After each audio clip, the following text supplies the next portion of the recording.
सिर्फ 60 मिनट में राष्ट्रपति पुतिन ने ट्रंप को फोन पर समझा दिया कि रूस किसी भी कीमत पर यूक्रेन पर हमले अपने बंद नहीं करेगा। पुतिन की इस धमकी को सुनने के बाद जैसे ही ट्रंप ने पुतिन को धमकाने की कोशिश की, पुतिन ने बस अगले ही पल यूक्रेन पर 500 मिसाइलों से हमला करवा दिया। और दावा यह किया जा रहा है कि यूक्रेन ने रूस के डिप्टी नेवी चीफ को मार करके अब तो अपनी बर्बादी को ही निमंत्रण दे दिया है।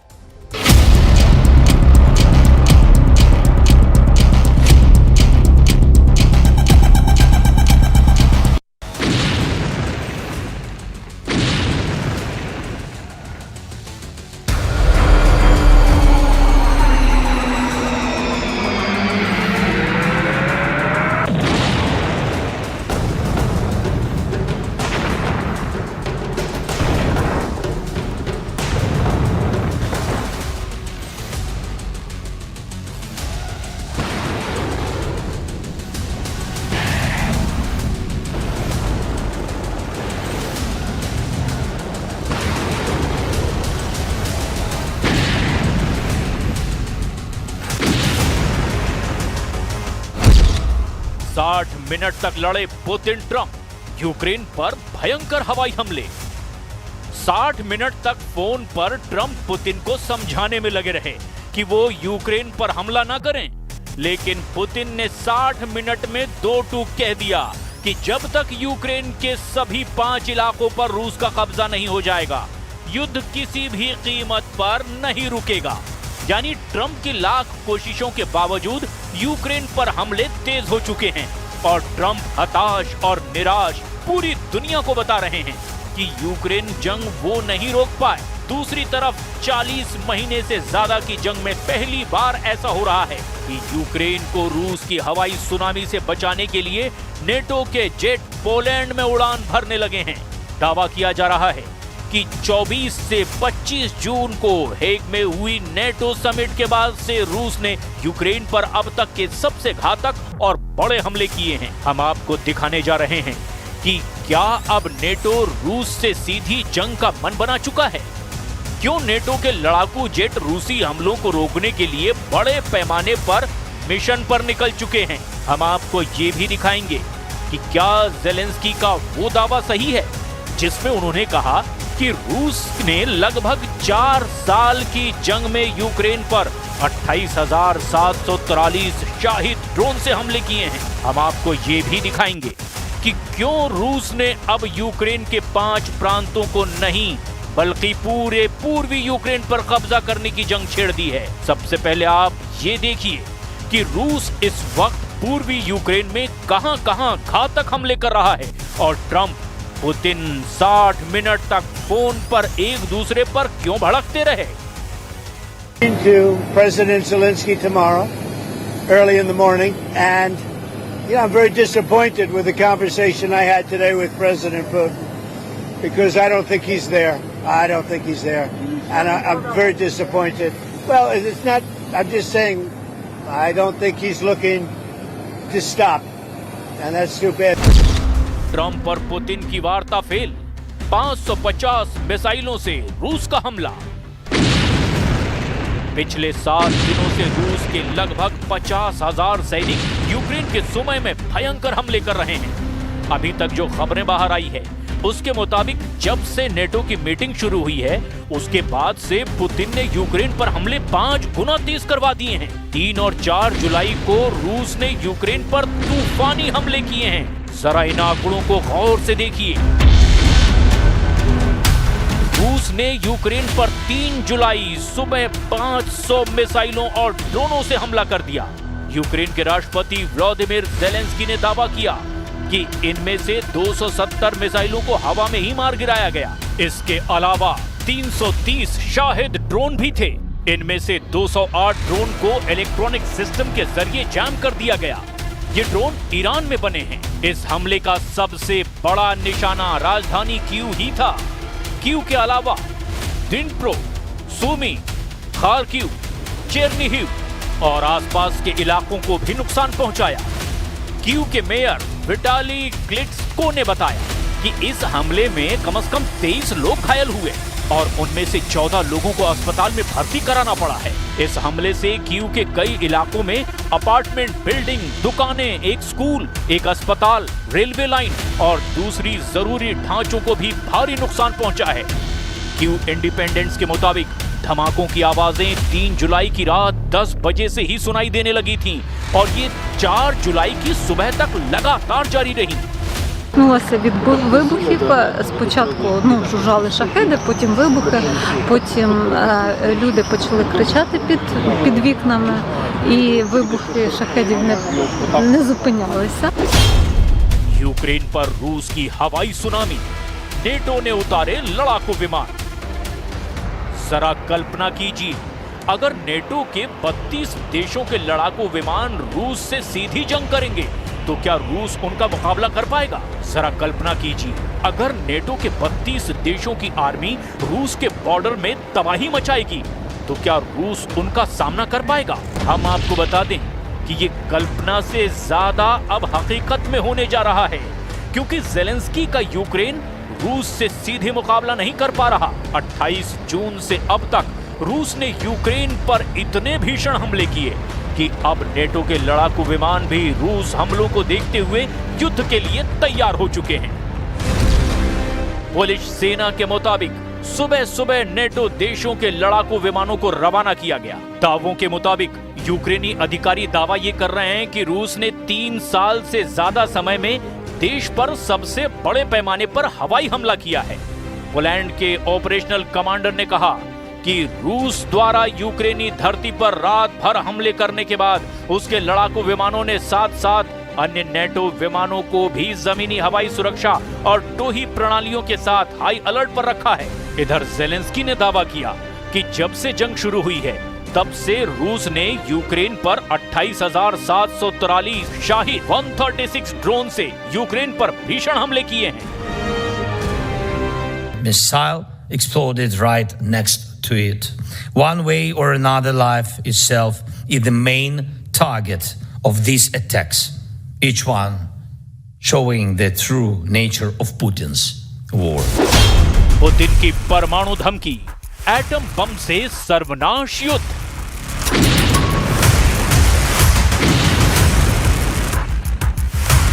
रूस ने लगभग 4 साल की जंग में साबित कर दिया है कि रूस कोई ईरान नहीं जिसे यूक्रेन नेटो के 32 देशों के साथ मिलकर हरा दें। रूस के कमांडर कोई ईरानी कमांडर नहीं है जिन्हें आसानी से मारा जा सके। रूस दुनिया का वो देश है जिससे सीधी जंग करने में अमेरिका तक के होश फाख्ता हैं। राष्ट्रपति पुतिन जैसा सख्त जुनूनी नेता ने यूक्रेन में अब तक 4 प्रांतों पर अपना कंट्रोल कर लिया है, जबकि एक प्रांत पर कंट्रोल करने के करीब हैं। ताजा आंकड़ों के मुताबिक रूस की सेना 27% इलाके पर यूक्रेन पर जीत दर्ज कर चुकी है, जिसमें यूक्रेन का वो इलाका भी है जिसे यूक्रेन का सफेद सोना कहा जाता है। ताजा जानकारी के मुताबिक इस वक्त रूस के स्कंदर M मिसाइलों ने यूक्रेन के चीथड़े उड़ाकर रख दिए हैं, जबकि राष्ट्रपति ज़ेलेंस्की रूस से आखिरी जंग करने के लिए नेटो देशों से आखिरी जोर लगाने की गुहार लगा रहे हैं। हेग में नेटो समिट के दौरान ज़ेलेंस्की और ट्रंप की 50 मिनट की मीटिंग और नेटो के 32 देशों ने जिस तरह से रूस के अगले 10 साल तक जंग करने की तैयारी शुरू की है, उसने रूस को परमाणु युद्ध के लिए मजबूर करना शुरू कर दिया है। रूस के विदेश मंत्री सर्गेई लावरोव ने एटम बम से तीसरे विश्व युद्ध को लेकर जो प्रलयंकारी चेतावनी दी है वो बेहद खौफनाक है। इधर कंपनी भी पूरा जोर लगा रही है कि पुतिन उनकी बात मान जाएं, लेकिन पिछले 6 महीने में 6 बार पुतिन और ट्रंप की वार्ता फेल हो चुकी है। जरा देखिए कब कब पुतिन और ट्रंप की यूक्रेन युद्ध को लेकर बातें हुई हैं। इधर ट्रंप भी पूरा जोर लगा रहे हैं कि पुतिन उनकी बात मान जाएं, लेकिन पिछले 6 महीने में 6 बार पुतिन और ट्रंप की वार्ता फेल हो चुकी है। जरा देखिए कब कब पुतिन और ट्रंप की यूक्रेन युद्ध को लेकर बातचीत हुई है। ट्रंप पुतिन ने 6 महीने में 6 बार बातचीत की।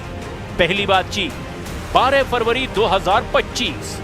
ये ट्रंप के दूसरे कार्यकाल में दोनों नेताओं के बीच पहली आधिकारिक बातचीत हुई।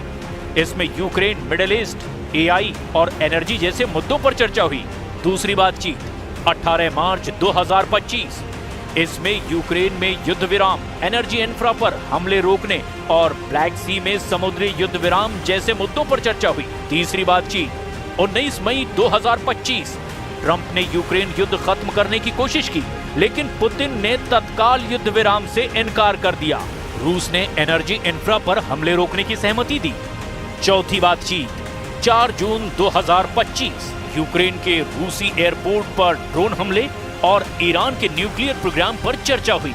ट्रंप ने कहा कि इस बातचीत से तुरंत शांति नहीं आएगी। पांचवी बातचीत 14 जून 2025। बातचीत में मिडिल ईस्ट में बढ़ते तनाव, यूक्रेन युद्ध और ईरान के साथ परमाणु समझौते पर चर्चा हुई। पुतिन ने ट्रंप को जन्मदिन की बधाई भी दी। छठी बातचीत 3 जुलाई 2025। पुतिन ने यूक्रेन जंग की असल वजह खत्म करने पर जोर दिया, जिसमें यूक्रेन का नेटो में शामिल होने का विरोध शामिल था। ट्रंप ने युद्ध विराम की कोशिश की। ट्रंप बोले, आज की बातचीत से खुश नहीं हूं। राष्ट्रपति पुतिन के साथ अपने फोन कॉल के बारे में बात करते हुए राष्ट्रपति ट्रंप ने कहा, मैंने पुतिन के साथ काफी लंबी बातचीत की थी। हमने ईरान सहित कई मुद्दों पर बात की। हमने यूक्रेन युद्ध के बारे में बात की। मैं इस बातचीत से खुश नहीं हूं। आज उनके साथ बातचीत में कोई बड़ा डेवलपमेंट नहीं हुआ। Потому что в нашей ядерной доктрине, и здравый смысл, и практика наших действий всегда говорит о том, что мы всегда отвечаем на все угрозы, которые нам создают, зеркально. रूस की हवाई सुनामी, यूक्रेन के उड़े चीथड़े। यूक्रेन पूरी तरह से घिरता जा रहा है। हालात ये हो गए हैं कि रूस ने पिछले 100 घंटे में यूक्रेन के पूर्वी इलाके के चीथड़े उड़ाकर रख दिए हैं। कोहराम मचाती रूसी सेना यूक्रेन को संभलने का मौका तक नहीं दे रही है। यूक्रेन की वायुसेना के एक अधिकारी कर्नल यूरी इग्नाट का कहना है कि रूस ने 3 साल से ज्यादा समय से चल रहे पूर्ण पैमाने के युद्ध में यूक्रेन पर सबसे बड़े हवाई हमले किए हैं। रूस के रक्षा मंत्रालय का एक बयान भी आया, जिसमें कहा गया कि उसने किंजल हाइपरसोनिक मिसाइलों सहित कई घातक हथियारों से हमले किए हैं। यूक्रेन की वायुसेना ने कहा कि रूस ने मॉस्को के दक्षिण पूर्व में अपने तांबो क्षेत्र के ऊपर हवाई क्षेत्र से 4 किंजल मिसाइलें दागी है। रूस ने कहा कि उसने यूक्रेन के सैन्य उद्योग और तेल रिफाइनरियों को निशाना बनाया है। यूक्रेनी अधिकारियों ने यह भी माना कि उनका एक F-16 लड़ाकू जेट और पायलट रूस के हमलों को रोकने के दौरान मारा गया। पिछली गर्मियों से अब तक यूक्रेन का F-16 ढेर हुआ।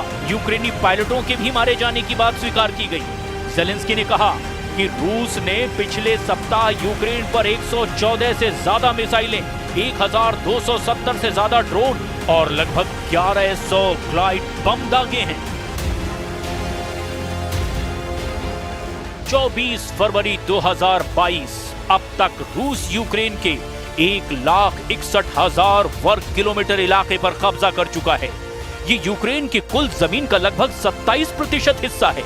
लेकिन इसके बावजूद जिस तरह से पुतिन ने ऐलान किया है कि यूक्रेन की जमीन पर जहां जहां रूसी सेना के कदम पड़ते जाएंगे वो जमीन रूस की होती जाएगी, और इस ऐलान ने यूक्रेन के साथ साथ अमेरिका समेत नेटो के 32 देशों के होश उड़ा दिए हैं। 3.5 साल से ज्यादा की जंग में अभी तक यूक्रेन नेटो के साथ मिलकर रूस को अपने देश से खदेड़ तक नहीं पाया है। ज़ेलेंस्की ने गुहार लगाई है कि उसे भारी हथियार और बड़े पैमाने पर हथियारों की जरूरत है, लेकिन पुतिन ने जब से ऐलान किया है कि उसकी ओरेशनिक हाइपरसोनिक का उत्पादन 3 गुना से ज्यादा बढ़ चुका है, जो कि किसी परमाणु हथियार से कम नहीं है।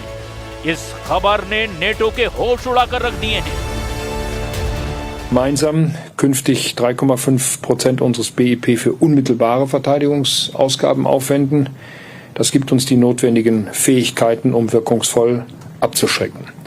Weitere 1,5% werden wir verteidigungs- und sicherheitsrelevante Ausgaben aufwenden.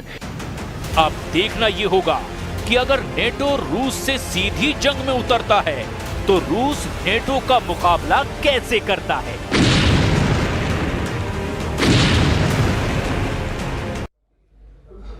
Putin अब एक नहीं बल्कि 2 युद्ध का फैसला कर रहे हैं। यूक्रेन के बाद इजराइल और ईरान के फ्रंट पर दो बड़ी खबरों ने सभी को चौंका कर रख दिया है। नेतन्याहू की कोशिश यह है कि अब उनको अमेरिका का सबसे खतरनाक बॉम्बर मिल जाए ताकि वो अमेरिका के बगैर ही ईरान के परमाणु कार्यक्रम को अब पूरी तरह से खुद ध्वस्त कर दें। लेकिन ईरान ने भी अब इजराइल का प्लान बिगाड़ने की पूरी तैयारी कर ली है।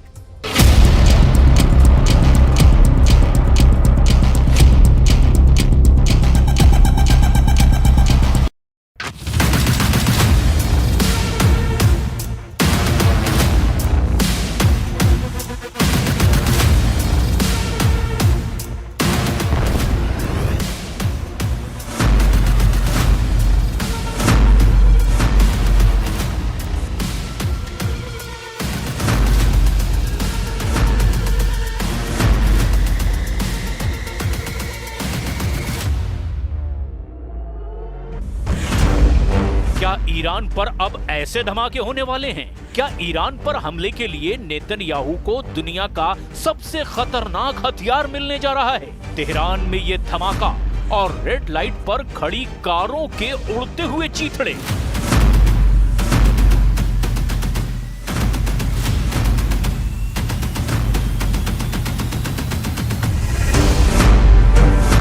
इस धमाके ने माचिस की डिबिया की तरह सब कुछ तहस नहस कर दिया। इजराइल का ये हमला एक बार फिर देखिए।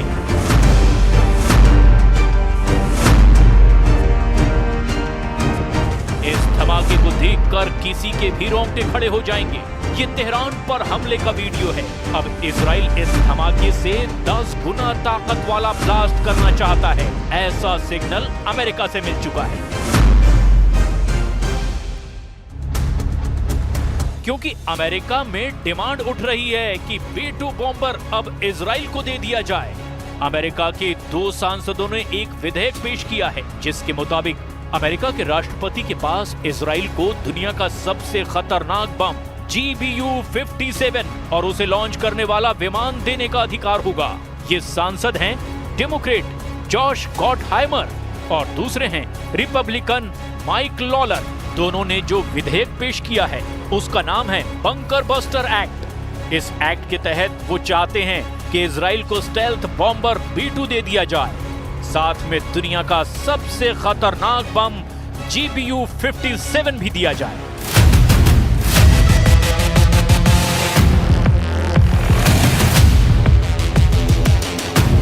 ताकि ईरान का परमाणु कार्यक्रम अगर फिर से एक्टिव होता है तो इजराइल अमेरिका का इंतजार ना करे और खुद ईरान पर अमेरिका से मिली ताकत के बल पर टूट पड़े।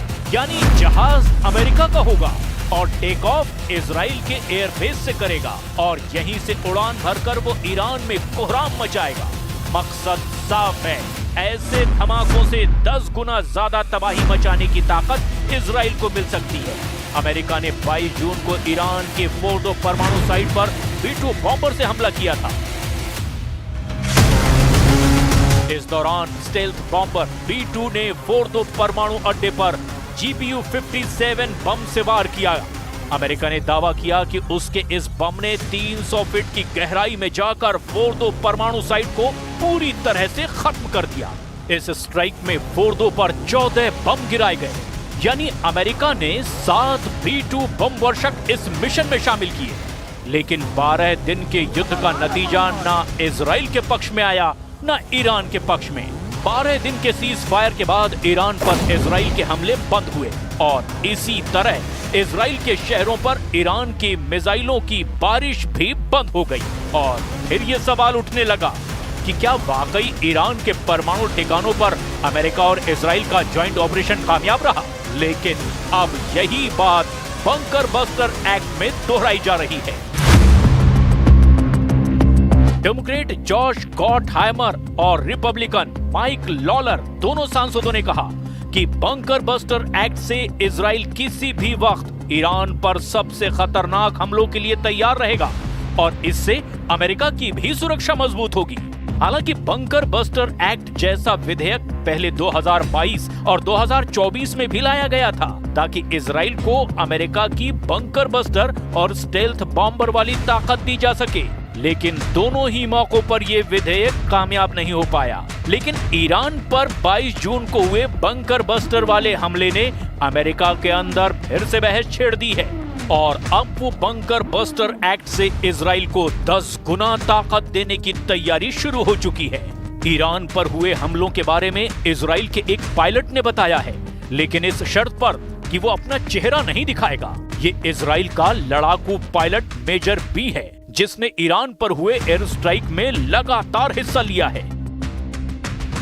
We had to sacrifice so much planning and flight time and operational tactics in order to come to this portion of the operation where you understand what you're doing. Iran पर हुए हमलों में लगातार छोटे बंकर बस्टर बम इस्तेमाल किए गए हैं। ऐसे बम जो कई फीट की गहराई तक कंक्रीट का बंकर तोड़कर धमाका करते हैं। ईरान पर ऐसे हजारों बम गिराए गए हैं, जिसकी सप्लाई सीधे अमेरिका से की गई और अब भी जारी है। अमेरिका अब इजराइल को 7,000 से ज्यादा बंकर बस्टर बम पहुंचाने वाला है। ये बम आसमान के रास्ते भी पहुंचाए जाएंगे और समंदर के रास्ते यानी कार्गो शिप से भी इजराइल को सप्लाई किए जाएंगे। ये एक तरह से इजराइल और अमेरिका के बीच बम हाईवे कायम करेंगे, जिसके टारगेट पर ईरान ही नजर आ रहा है। ये डोनाल्ड ट्रंप का नेतन्याहू को बहुत बड़ा धमाकेदार तोहफा है। डर ये है कि इस तोहफे के पीछे ईरान से युद्ध का दूसरा राउंड लड़ने की तैयारी कर ली गई है। इजराइल की एयरफोर्स फिर से सुपर एक्टिव मोड में है। इजराइल के एयरबेस पर लगातार काम चल रहा है। ये है अमेरिका से सप्लाई किया गया MK-84 बंकर बस्टर बम। इसी बम से इजराइल ने अब तक गाजा के कोने कोने को मिट्टी में मिलाया है। ईरान पर भी ऐसे ही बमों से हमले किए गए हैं, लेकिन जुलाई को लेकर ट्रंप और नेतन्याहू की जो तैयारी है वो एक लंबे युद्ध की तरफ इशारा कर रही है। 2000 पाउंड या फिर 900 किलो के इस बम की ताकत क्या है, आप धमाकों को देखकर समझ सकते हैं। जब ये बम गिरता है तो ऐसा धमाका होता है जो पूरी बिल्डिंग को गिरा देता है। ऐसी तस्वीरें पिछले 15 महीने में गाजा में भी देखी गई और लेबनान की राजधानी बेरूत में भी देखी गई हैं। फरवरी में अमेरिका ने इजराइल को ऐसे 10,000 बम सप्लाई किए। अब जुलाई में ही ऐसे 7,000 और बम पहुंचाने की तैयारी कर ली गई है। यानी गाजा और बेरूत के बाद ईरान पर भी मेड इन अमेरिका वाला बारूद फिर से बरसाने की तैयारी हो चुकी है। इस बीच ट्रंप ने धमकी देते हुए कहा है कि ईरान उनसे बात करना चाहता है और वो भी ईरान से मिलना चाहते हैं, यानी मुलाकात करना चाहते हैं। सवाल ये है कि ट्रंप किससे मिलना चाहते हैं?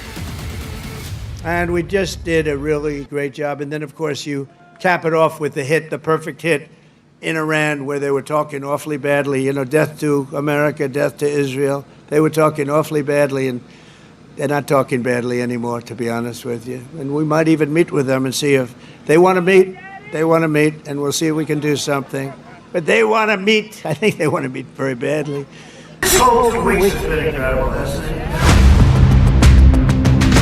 डोनाल्ड ट्रंप किससे मिलना चाहते हैं? ईरान के राष्ट्रपति मसूद पजेश्कियन से या फिर ईरान के सर्वोच्च नेता अली खामनेई से? ये सवाल इसीलिए गंभीर है क्योंकि ट्रंप अमेरिका के सबसे खतरनाक दुश्मनों में से एक उत्तर कोरिया के लीडर किम जोंग उन से मिल चुके हैं। ये भी ऐसी मुलाकात थी जिसके बारे में किसी ने सोचा भी नहीं था। हालांकि इस वक्त इजराइल से लेकर अमेरिका तक सबका फोकस स्टेल्थ बॉम्बर B-2 है, जिसे बंकर बस्टर एक्ट के तहत इजराइल को देने की बात की जा रही है। ये अमेरिका का ऐसा बमबाज है जो कभी चमगादड़ की तरह नजर आता है तो कभी किसी चील जैसा दिखाई देता है। ऐसा बॉम्बर जिसकी उड़ान का मतलब है बहुत ही खास मिशन। अमेरिका का B-2 बॉम्बर BBB फॉर्मूले के साथ उड़ता है। फॉर्मूला BBB यानी बंकर बस्टर बम। B-2 दुनिया का अकेला ऐसा बॉम्बर है जो 3 तरह से बहुत ही खतरनाक बंकर बस्टर फायर कर सकता है। पहला है GBU-28, दूसरा है GBU-72, तीसरा है GBU-57, जिससे अमेरिका ईरान की फोर्दो परमाणु साइट पर हमला कर चुका है। हालांकि अब तक ये सवाल उठ रहे हैं कि आखिर इस हमले से हासिल क्या हुआ?